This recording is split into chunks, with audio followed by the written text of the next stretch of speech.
తిరుపతిలో చిరుత సంచారం కలకలం రేపుతోంది. పలు యూనివర్సిటీల్లో చిరుత సంచరిస్తోంది. దీంతో విద్యార్థులు ఆందోళనకు గురవుతున్నారు.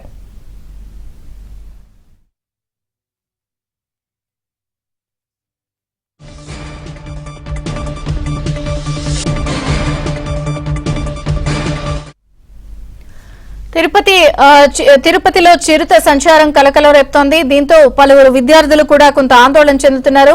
యూనివర్సిటీలో ఇలా బాహాటంగానే సంచరిస్తున్న చిరుతపై అందరూ ఆందోళన వ్యక్తం చేస్తున్నారు.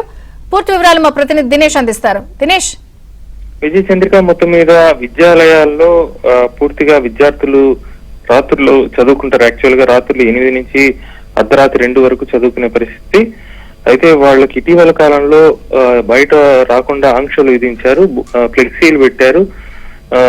మొత్తం యూనివర్సిటీ అంతా కూడా సాయంత్రం 6-7 నుంచి తెల్లారితో 7 వరకు కూడా ఎవరు బయటకు రాకూడదని చెప్పి ఫ్లెక్సీలు పెట్టి నోటీసులు కూడా హాస్టల్కి అందజేశారు. దీంతో విద్యార్థులు తీవ్రంగా ఇబ్బందులు పడుతున్నారు. చిరుతలు కూడా హాస్టల్స్ దగ్గరికి వచ్చేస్తున్నాయి.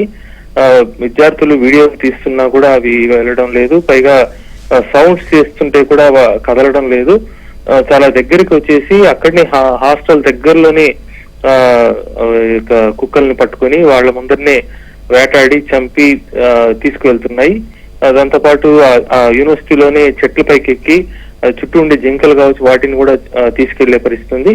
మరోవైపు 2-3 చిరుతలు ఉన్నట్టు అటవీ శాఖ అధికారులు చెప్తున్నారు. ఒక చిరుతకైతే చిన్న కూనలు కూడా ఉన్నట్టు కూడా చెప్తున్నారు. దాంతో అది కొంత ఫెరోషియస్ గా ఉంటుంది, జాగ్రత్తగా ఉండమనే పరిస్థితి ఉంది.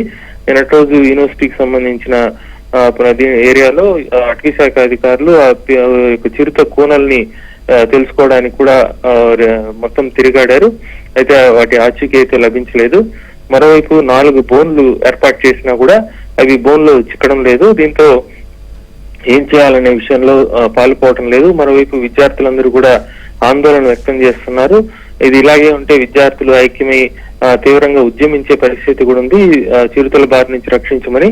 అయితే వేదిక యూనివర్సిటీలో, టీటీడీకి సంబంధించిన వేదిక యూనివర్సిటీలో హాస్టల్ చుట్టుపక్కల 2 నెలల క్రితం పెద్ద చాలా ఎత్తులో ఫెన్సింగ్ వేశారు. దాంతో ఆయా హాస్టల్ దగ్గరికి చిరుత వెళ్లడం లేదు. దీన్ని చూసి తమ హాస్టల్లో కూడా, అంటే ఎస్ యూనివర్సిటీ ప్రభుత్వ హాస్టల్, అలాగే వెటర్నరీ యూనివర్సిటీ అది కూడా ప్రభుత్వం సంబంధించింది, అక్కడ కూడా హాస్టల్స్ చుట్టూ కూడా అదే ఎత్తులో వేదిక యూనివర్సిటీలో ఎలాగైతే ఎత్తుగా ఫెన్సింగ్ వేశారో అలాగైనా ఇమ్మీడియట్ గా ఏర్పాటు చేయాలని విద్యార్థులు డిమాండ్ చేస్తున్నారు. విజయ చంద్రిక. Thank you Dinesh.